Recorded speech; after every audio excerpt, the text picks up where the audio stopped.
사랑하는 여러분, 이스라엘 백성들이 광야에서 가장 중심에 두었던 것은 성막이었습니다. 성막은 하나님 임재의 상징입니다. 우리의 인생 광야길 가운데에 우리가 가장 중심에 두어야 할 것이 있습니다. 하나님과 동행하는 삶입니다. 하나님 임재 가운데서 살아가는 삶입니다. 그러므로 여러분, 구약의 성막은 단순한 건물이 아니라 하나님이 그들 가운데 거하시는 자리였습니다. 그런데 한 가지 문제가 있습니다. 죄를 가진 인간은 거룩하신 하나님 앞에 아무런 준비 없이는 가까이 나아갈 수가 없게 되었습니다. 그래서 하나님께서는 성막만 주신 것이 아니라 함께 제사 제도를 주셨습니다.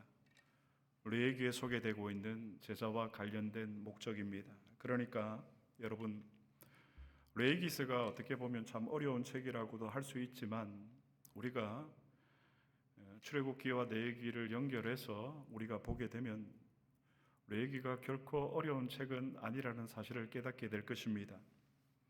성막이 하나님이 계신 집이라면 레위기에 소개되고 있는 이 제사는 그 집으로 들어가는 문과 같습니다. 교회에 있으면 택배를 배달하러 오신 분이 교회 문이 어디냐고 묻습니다. 그러면 파킹랏에 있는 메인 문으로 들어오시면 됩니다 라고 얘기를 하지만 찾지를 못하고 여기 본당 라비에 있는 이 사이드 문에서 문을 제대로 찾지 못해서 교회를 들어오지 못하는 경우가 종종 있습니다. 우리가 신앙생활을 할 때에 어떻게 해야 하는가? 어떻게 하나님의 임재 가운데서 우리가 하나님을 만나고 하나님과 동행할 수 있는가? 하나님이 제시하신 그 문을 통해서만 하나님의 임재를 경험하고 하나님과 함께 동행할 수가 있습니다. 성막은 하나님이 거하시는 집이고 제사는 그 집으로 들어가는 통로, 문이 되어집니다. 그래서 여러분, 레위기의 제사들은 하나같이 어떻게 우리가 하나님 앞에 나아갈 수 있는가를 자세히 가르쳐 주고 있습니다. 번제와 오늘 우리가 나누게 소제, 그리고 다음 주에 나누게 될 하목제, 속죄제, 속건제, 서로 다른 의미를 가지고 있지만 결국 레위기서의 이 5가지 제사는 한 가지 목적을 향해서 나아가고 있습니다. 하나님과의 관계 회복입니다. 출애굽기 23장에서 이스라엘 백성들이 금송아지 사건으로 하나님과의 언약이 깨어졌지만 하나님께서는 모세에게 출애굽기 25장에서 성막을 만들라 말씀하시고 그 성막 가운데 내가 거하겠다라고 약속하셨습니다. 이제 이스라엘 백성들은 그 하나님과 동행하게 되었습니다. 그러면 이 하나님과의 관계가 어떻게 이루어지는가? 이 제사 제도를 통해서 우리는 하나님 앞에 다시금 나아가서 하나님과의 관계를 회복하고 하나님의 임재, 하나님과 동행할 수가 있게 되었습니다. 사랑하는 여러분, 그렇다면 이제 우리는 하나님 앞에서 어떻게 살아야 할까요? 지금처럼 지나온 세월처럼 내가 살아도 좋겠다라고 생각되는 분이 있을지 모르겠지만 저는 아닙니다. 저는 하나님의 말씀대로 하나님이 만들어 놓으신 이 문을 저는 통과하고 싶습니다. 우리가 어떻게 살아야지 하나님 기뻐하시는 삶이 될까? 오늘 이것을 한번 살펴보도록 하겠습니다. 오늘 우리가 살펴볼 제사는 소제입니다. 먼저 소제는 우리의 삶 전체를 하나님 앞에 드리는 제사입니다. 성경을 한번 찾아보겠습니다. 다시 한번 본문 1절의 말씀입니다. 다 같이 다시 한번 봉독하겠습니다. 누구든지 소제의 예물을 여호와께 드리려거든 고운 가루로 예물을 삼아 그 위에 기름을 붓고 또 그 위에 유황을 놓아. 여러분, 지난 주일에 우리가 번제에 대한 말씀을 나누었는데요. 번제와 소제에 있어서 가장 중요한 차이가 있습니다. 무엇일까요?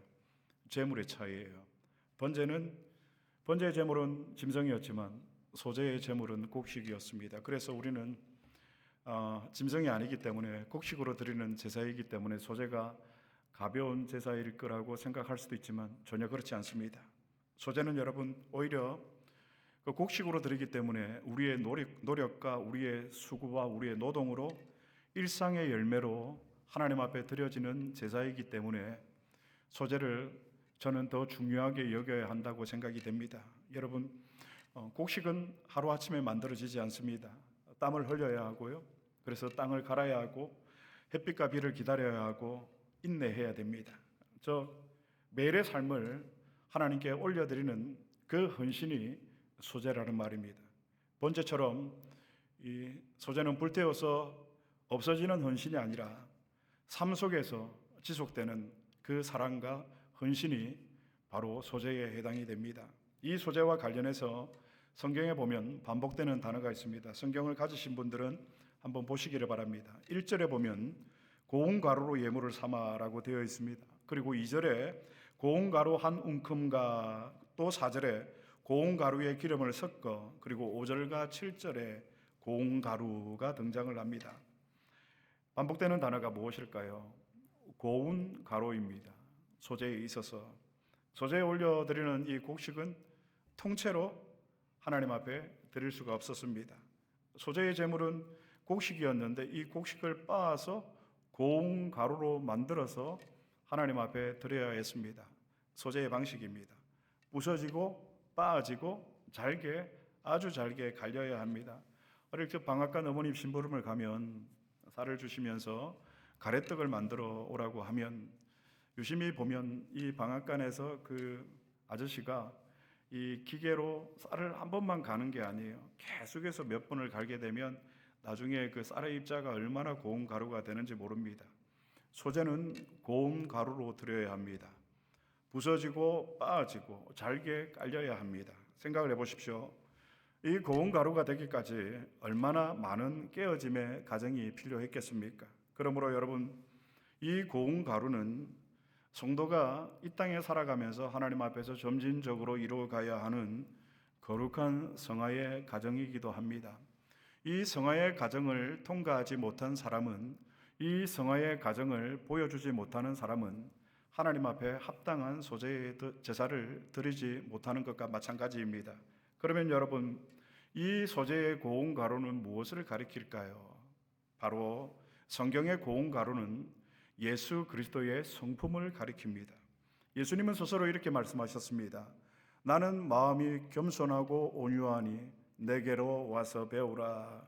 여러분, 고운 가루는 어떻게 만들어진다고 했습니까? 곡식을 계속 갈고 부수고 빻고 또 빻아서 덩어리가 남지 않을 때까지 이 곡식은 부서져야 합니다. 그리고 고운 가루의 특징이 있습니다. 가루는 잘게 여러분 부서질수록 첫째, 소리가 나지 않습니다. 둘째, 눈에 잘 드러나지 않습니다. 하나님께서 모세에게 소재를 드릴 때에 곡식을 고운 가루로 드리라고 명령하신 이유입니다. 바로 이 모습이 우리 예수님의 삶이었습니다.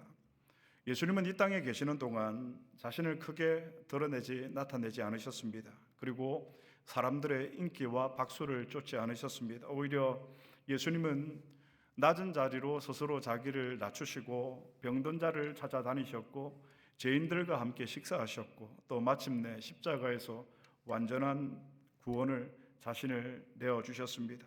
소재의 가루처럼 말입니다. 예수님의 삶은 철저히 하나님께 헌신된 삶이었습니다.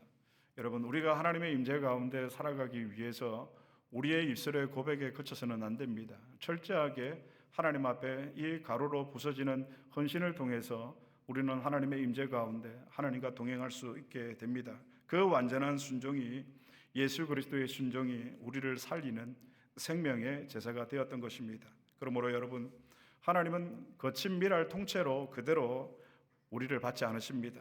고운 가루를 받으신다라는 말입니다.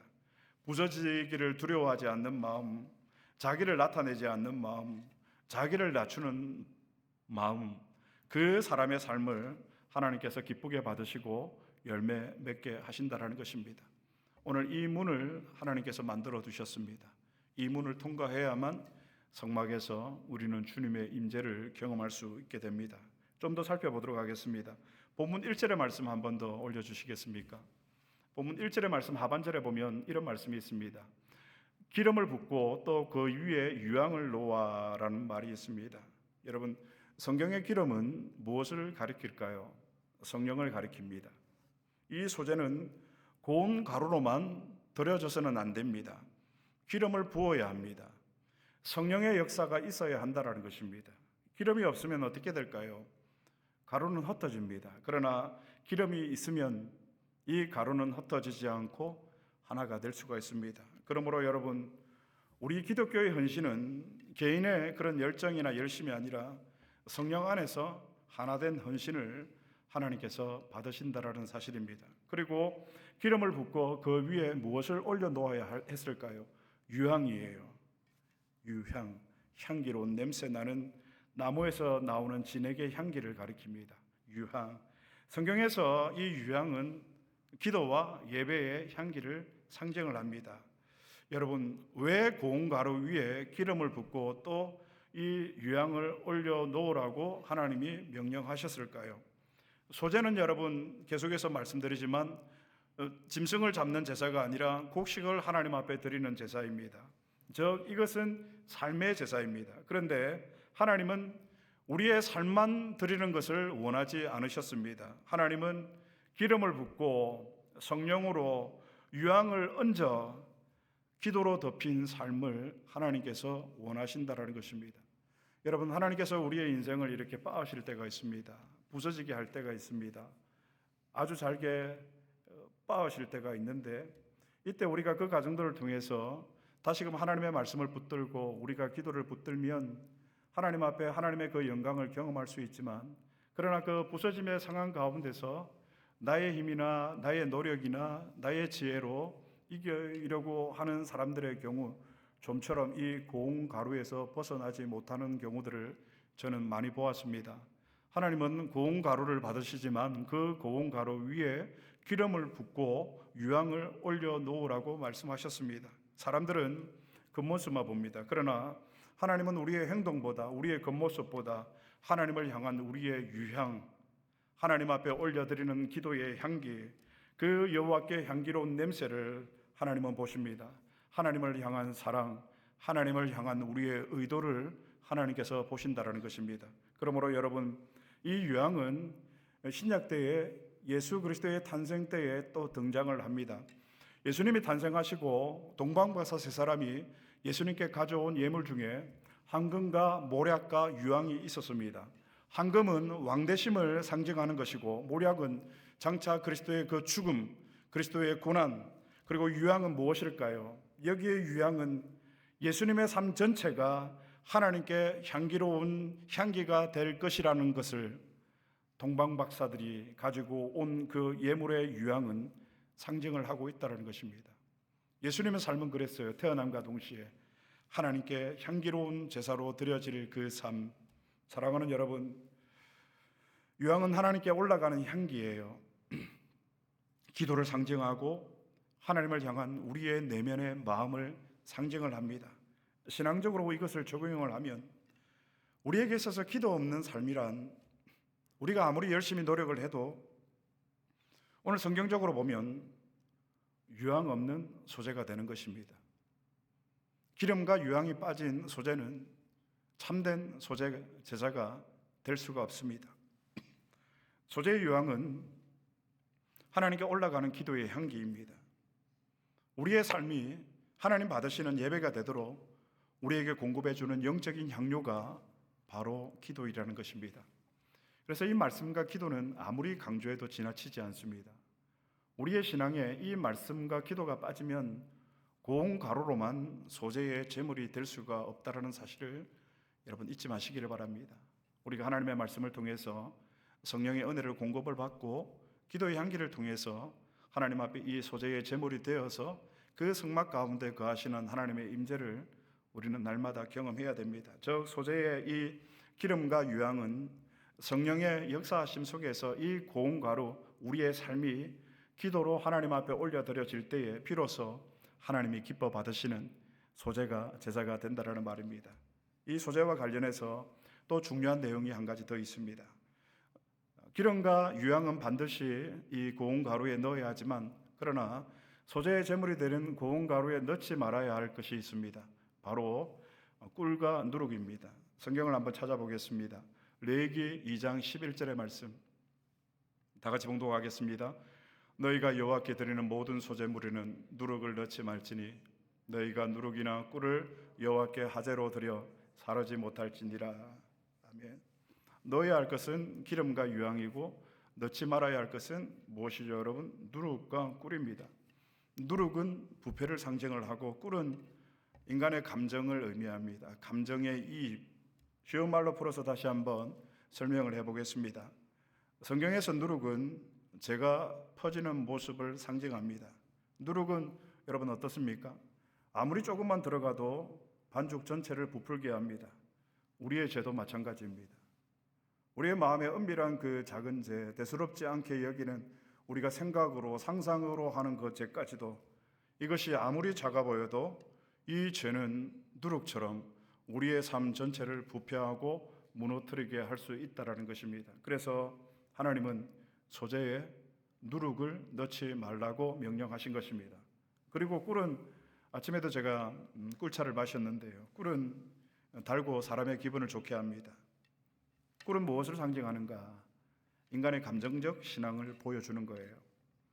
하나님은 단순히 우리의 감정만 이입되고 감정만 뜨거운 신앙이 아니라 삶으로 하나님 앞에 드려지는 그 신앙을 하나님은 더 원하십니다.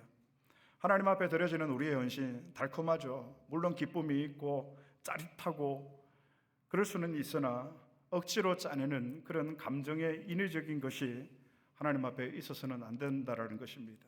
저는 여러분들이 하나님 앞에 신앙생활 하시는 모습을 보면서 참 감사합니다. 이런 누룩이나 꿀에 대해서 저는 그렇게 생각을 합니다. 여러분들이 민감하게 반응하고 있구나. 우리 찬양을 드리는 우리 장로님도 오늘 그렇고 우리 찬양 간사님도 감정의 이입이 인위적으로 사람들의 마음을 흔들고 사람들의 마음을 조금 격앙되게 해서 조금 은혜롭게 만들려고 하는 그런 부분들이 없어서 저는 오히려 그게 얼마나 감사한지 모릅니다. 있는 그대로 내 마음을 하나님 앞에서 드려지는 그런 모습을 볼 때마다 목사로서 참 고맙고 감사합니다. 하나님은 불순한 인간의 동기, 사람을 의식하는 것이죠. 나를 드러내고 나의 이름을 드러내고 사람에게 칭찬받으려고 하는 우리의 헌신, 곧 자기 만족입니다. 자기 만족을 위한 헌신을 하나님은 원하지 않으십니다. 그런데 오늘 우리는 인간이기 때문에 많은 부분 이 부분에서 실패하고 넘어질 때가 있습니다. 사실 제일 연약한 자리가 바로 저의 목사가 아닐까 생각이 듭니다. 계속해서 사람들 앞에 서야 하는 자리이기 때문에. 그러나 저에게 있어서도 신앙에 가장 제가 많이 비중을 두는 것이 이 누룩과 이 꿀을 이 나의 고운 가루에 담지 않기 위해서 저는 정말 노력합니다. 그리고 여러분 앞에서가 아니라 하나님 앞에서 저를 날마다 돌아봅니다.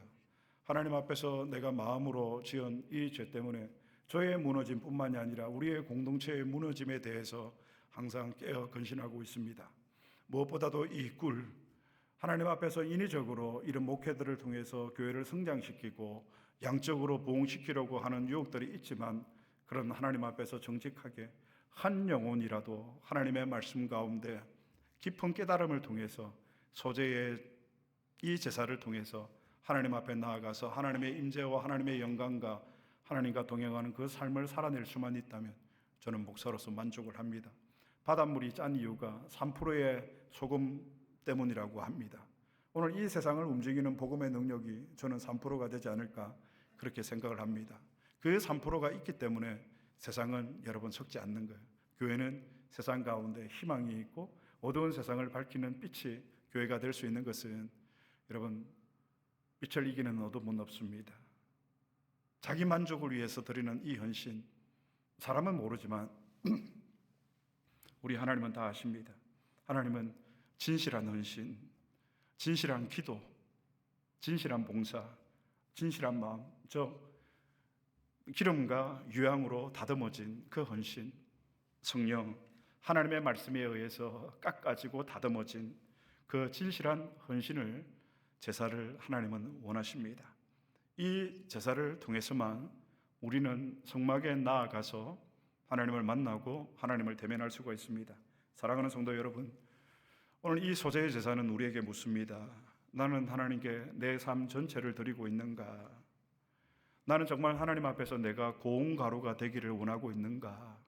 무엇보다도 나의 이 섬김이, 헌신이 기름과 유향, 성령과 기도로 덮여 있는가? 우리가 들을 수 있는 가장 아름다운 소재는 이것입니다. 주님, 나의 매일매일의 삶을 성령과 기도로 주님 앞에 올려드립니다. 이것을 하나님은 가장 기쁘게 받으시고 이 제사를 통해서 하나님은 우리 가운데 임재하셔서 우리와 함께 하시고 거기서 내가 너와 만나고 친구같이 너와 이야기하리라, 이 약속이 이루어지는 것입니다. 말씀을 맺겠습니다. 사랑하는 성도 여러분, 하나님은 오늘 우리에게 무엇을 드리느냐보다 어떻게 살아가느냐를 하나님은 물으십니다. 하나님은 불에 태워서 사라지는 이 번제의 헌신보다 부서져 고운 가루가 되고 성령의 기름이 우리를 붙드시고 기도의 향기가 하나님 앞에 올려드려지는 삶 속에 그런 헌신과 예배를 하나님은 원하십니다. 그러므로 여러분, 오히려 주일 한낮 이 한 시간의 예배 시간보다 더 중요한 것은 6일 동안의 우리의 삶이라고 저는 생각을 합니다. 우리가 하나님 앞에서 고운 가루로 이 성도의 성화의 과정을 통해서 기름과 유황을 붓고 누룩과 꿀을 넣지 아니하는 그 소재의 제사를 통해서만 하나님 앞에 나아갈 수 있는 문이 된다라는 사실입니다. 여러분, 저는 하나님과 동행하고 싶습니다. 하나님의 임재 가운데 저는 살아가고 싶습니다. 하나님의 영광을 저의 영원한 하나님 나라에서도 경험을 하겠지만 이 땅에서 저는 누리며 살고 싶습니다. 우리의 마음과 삶이 성령과 기도로 덮여서 하나님께 드려지는 소재가 되기를 우리 주님의 이름으로 축복합니다. 오늘 말씀